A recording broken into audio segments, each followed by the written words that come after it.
Okay, so I know I'm a little late to the party, but do we all remember that modern contemporary art museum that went viral a while back? It was like buckets were stacked up and people would push it down. Some guy was jumping on a trampoline, and just a bunch of other random activities were being done and being considered art. And everybody started clowning on it so hard. And it ended up turning to this big debate and stuff about, what is art, and this is even art, and yeah, sure, art's subjective, blah, blah, blah. But I didn't really pay attention to it because I didn't care all that much. But what actually prompted me to make this video was a pin that I seen on Pinterest the other day. It was a screenshot of a Twitter post of someone that said, "People who thinks contemporary art is dumb and meaningless can suck my wiener."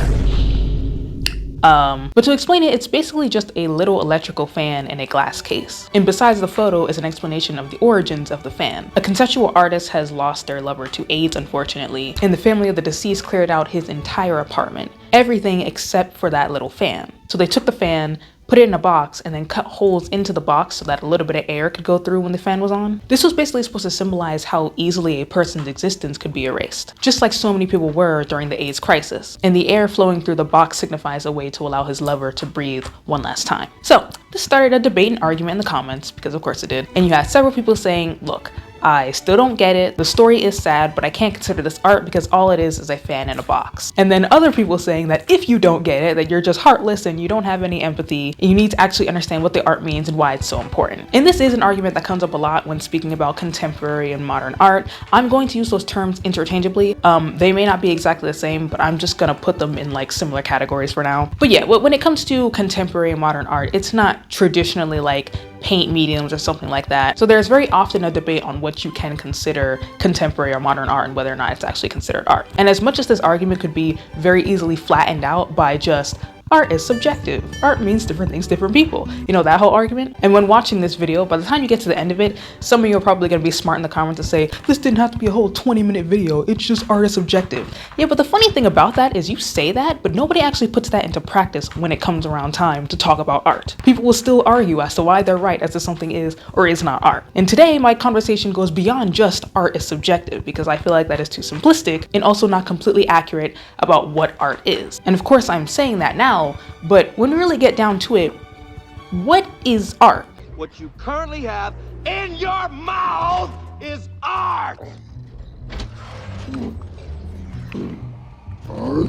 So naturally, when you hear the word art, one of the first things that come to mind is paintings, right? At least most of us, not all of us, but for most of us, paintings is what comes to mind first when we say art. Visual pictures using paint or pencils or crayons or something of the like. Whenever we have a subject, like for art class, oftentimes you'll see a paint palette with a paintbrush. Heck, when you search up art, one of the very first links that come up is art.com, which shows an array of paintings for home decor. Now, of course, it also showed up because of keywords and SEO. Like if you search up art, anything that has art in, its keywords is going to pop up, but that's exactly my point. This is one of the first things that come to mind when we think of art. But art, of course, isn't just paintings. When we took an art class in school, we didn't just use paint. We used clay, we used paper, we used cardboard. We used all types of different materials to make art. Think about the Renaissance era, where people would make art out of giant marble sculptures, giant statues of people by using a rock to hit another rock. Or what about using yarn to create things, crocheting, knitting, or creating slime and trying to make it look like food, or taking food and trying to make it look like other things. I used to love watching this YouTuber named How to Cake It, and she made some of the coolest things out of cake. And there's a lot of people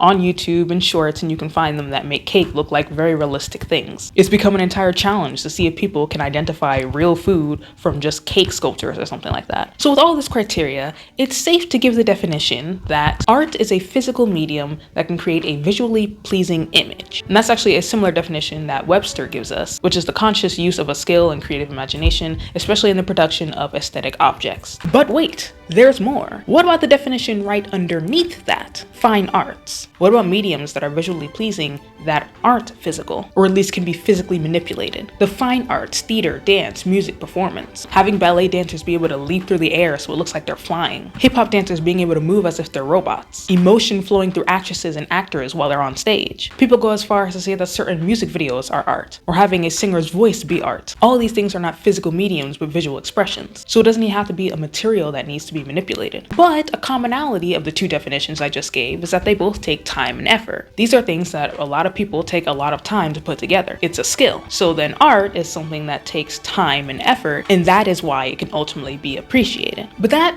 technically isn't true either, because there are many pieces where a person put zero effort into it and yet it sells for millions of dollars, and there are plenty of pieces of work that ultimately no one appreciates or even likes it or acknowledges it even though they've worked hard on it. Take Vincent van Gogh, for example. Obviously one of the most popular artists that we have today. He's a whole aesthetic. You see his art on shirts. I have a shirt, two shirts actually, with his sunflowers artwork on it. People create art based on his art, like the Starry Night. He's obviously very popular today.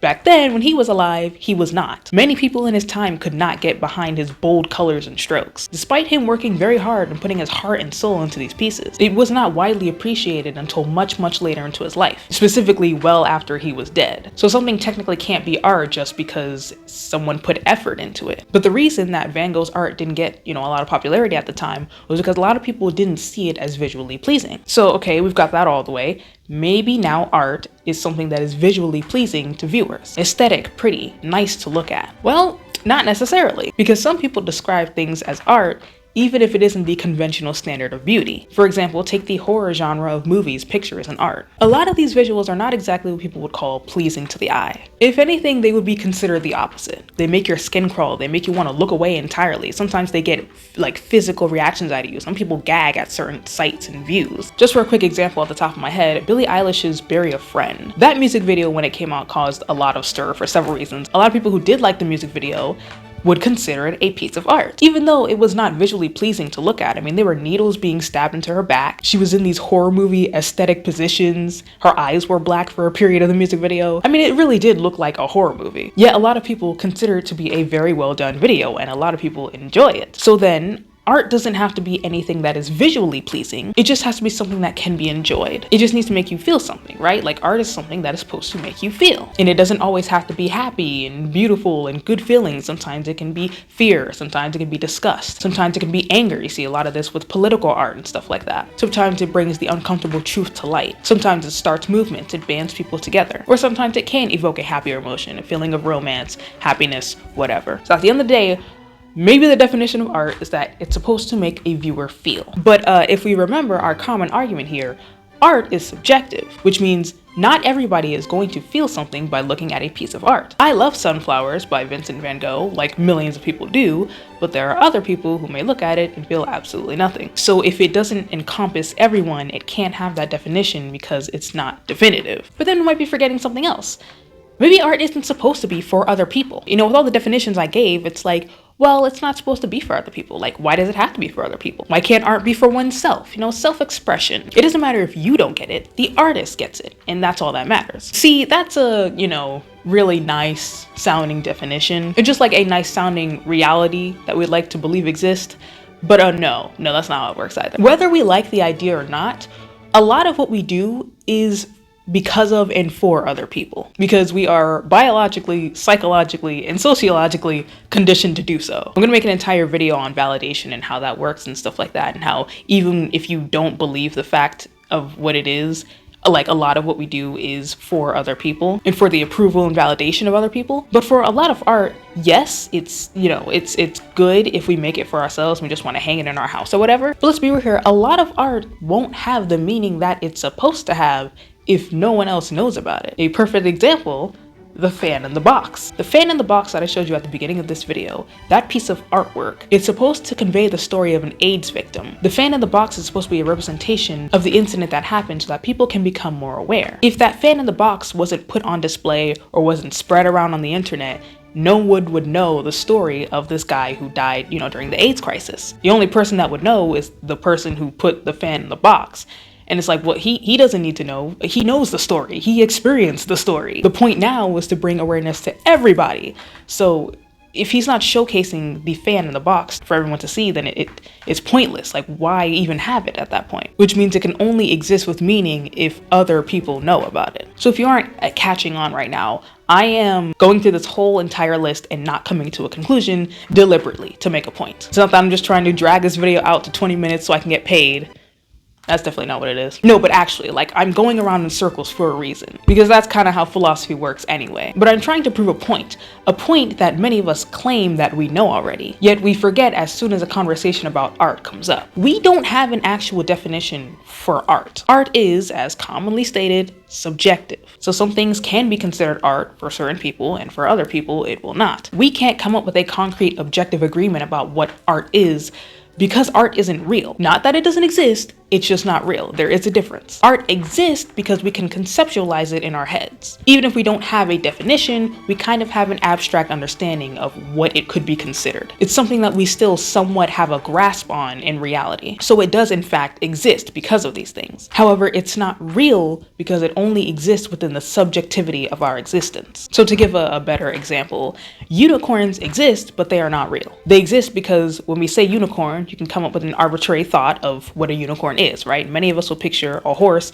with a horn on its head. You might see a rainbow or something like that. You could Google it right now and it would give you a consistent image. All of them aren't going to look the same, but they'll have sort of the same elements. But obviously, unicorns are not real creatures. They're not animals that walk around. There is no flying horse with a horn that, poops rainbows or something. So art is the same way when I'm saying that it's not a real thing, because we lack the ability to give it an objective definition. But not only that, anyhow we were to try to give it an objective definition, art would then cease to exist. Because, as we have just went through the whole cycle, art only exists in the mind of the individual. It is something that has no inherent value. So going back to the fan in the box, and I'll put up some comments on the screen. On the one hand, you have several people saying that this is not art. It belongs in maybe a history museum, but not an art exhibit. A lot of people don't get it. It doesn't make sense to them. That's fine, but it doesn't suddenly become not art just because it didn't meet your criteria, because your criteria is not a universal standard, because there is no universal standard. Some people may look at it and have their own experiences with aid, or somebody who they know that has aid, and they may be able to understand it on a deeper level. The story is what makes it what it is, not the piece itself. That being said, conversely, for those saying anybody who doesn't get the piece is just heartless, and that contemporary art and modern art has meaning, you just don't get it. This is an amazing story attached to the art, you just have to give it deeper thought. Your sympathy isn't going to the fan, it's going to the story attached to the fan. If you were not given context of what the fan symbolizes or what its story was, you would ultimately see what a lot of other people are seeing.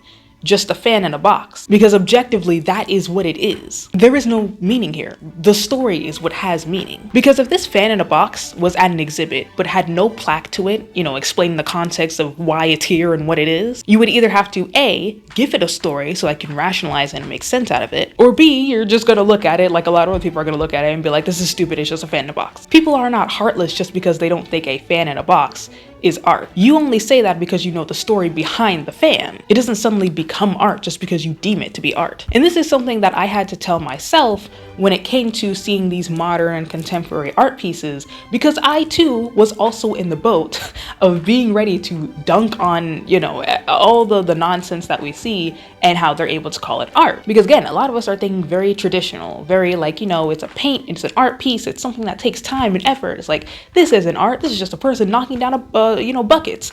And it is. I'm not changing my mind on that. Would I pay for something like that? Absolutely not. Do I enjoy that type of art? No, I don't. Because for me, there is no deeper meaning. There is no deeper meaning of a person jumping on a trampoline. There's no deeper meaning of seeing buckets being shoved down. There is no deeper meaning to seeing a girl play in a sandbox like a child. There is no meaning, in that to me. So it's very easy for me to be biased and be like, oh, all contemporary art or modern art or things that portray itself in this type of way isn't considered art. But when you really, really, really step back and think about it for a second, isn't all art technically the same way? If once again, art cannot be considered something that is visually pleasing or something that takes a lot of effort and time or something that people can enjoy, if art cannot be considered all the things that we just talked about earlier in this video, every single art piece that we deem as art, that we put on a high pedestal of, oh, this is amazing, they also aren't considered art either. Because when you get down to it, the only meaning is coming from you or what you've been told. That means with Vincent van Gogh's Sunflowers, for example, a piece that I like and a lot of other people like very much, at the end of the day, it is just a picture of sunflowers. Objectively, that is what it is. The Mona Lisa is just a picture of a woman. Yet it's one of the most popular art pieces that we have today. Bob Ross's artwork of, landscapes and stuff like that is just a landscape with trees and a house and a few deer. That's objectively what it is. It has no meaning either. Even seeing like a hyper-realistic painting of a celebrity, you see a lot of those nowadays. And like, again, people want to be like, this is so amazing. This is art. This is amazing art. But if we think objectively, it's just a photo of somebody who actually really exists.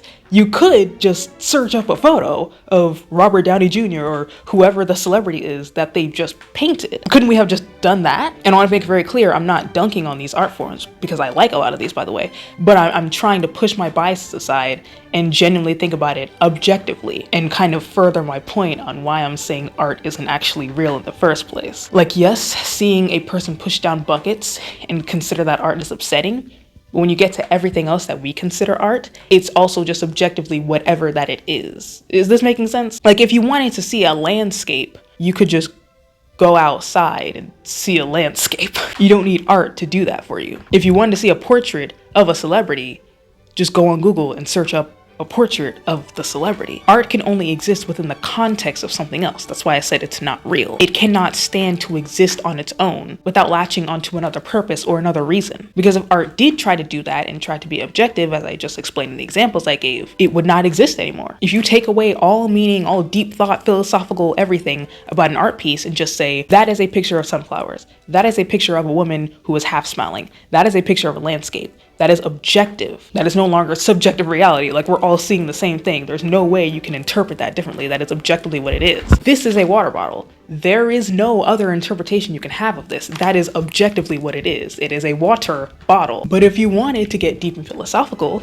this could be art. What if I told you that this was the last water that exists on the planet Earth, and it signifies the selfish irresponsibility of humanity? Suddenly, I could put this in a museum. Suddenly, it has meaning. It has context. Suddenly, you could call it art. But if I strip all that away, it just goes back to being a water bottle. And that is the same for all art pieces, all of them, contemporary and even, regular traditional art mediums that we put on a high horse. It's all technically not real. It's all meaningless, and it isn't actually a thing that we can measure. So again, as I said in the beginning, this conversation goes beyond just art is subjective, because even though people have that in the back of their minds, they will still argue somebody down as to tell them why that isn't art. So therefore it can't be subjective because it can't be considered art. But again, like, you don't have the criteria of what art is. You can't define art. No one has a clear-cut definition of art because it's something that we entirely made up on our own. If we take out the meaning that we give things, it just exists on a plane of objectivity. And you could technically say the same thing or make the same argument about a lot of other things that we have in life. Take fashion, for example. Fashion also technically is not real. When you objectively get down to what clothing is supposed to do, it's supposed to protect you from the elements, right? Cover you up so the sun doesn't burn you, or, cover you up so the wind and the cold chill doesn't make you sick. But now we've taken objectively what is clothing that had an objective purpose and turned it into something else. We turned it into fashion. The same way that people will walk down a runway with like wearing mattresses and stuff. As ridiculous as it is, it's also ridiculous that I'm wearing a belt that isn't even doing its job right now. It's just for looks. You could technically make the same argument about music too. If I could sit here and pat my leg and it has a rhythm to it and it can be considered music, then anything and nothing is music. So you see where I'm going with this? If we want to get like super philosophical about everything, all these things that we create are not real in the first place. So trying to give it an objective definition is just basically trying to cause it not to exist anymore, because there is no objectivity to it. We created it because that's what humans do. We create useless things. I mean, unless with art, unless you could make the argument with art that art is technically supposed to be a medium of communication. Maybe that's what it was initially, but then that would have to go into anthropology, and then you have to make the argument, was art created post-speech or pre-speech, because you have cave drawings and stuff like that. Like, was that used for communication because we couldn't talk at the time? But I'm not gonna get into all that because that's a whole different conversation. So you could make that argument.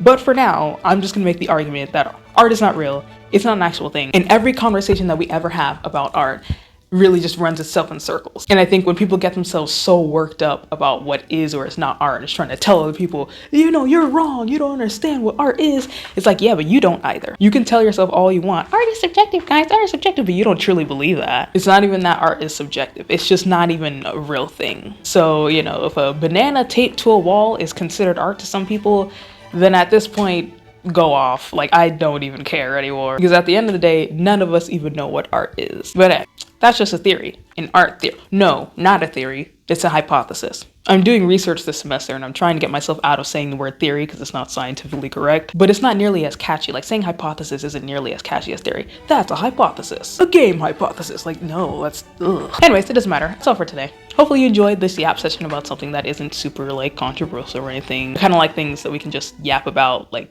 that don't really matter, but it's just fun to talk about anyway. So hopefully you enjoyed this. Thank you all so much for watching, and I will see you in the next video. Bye.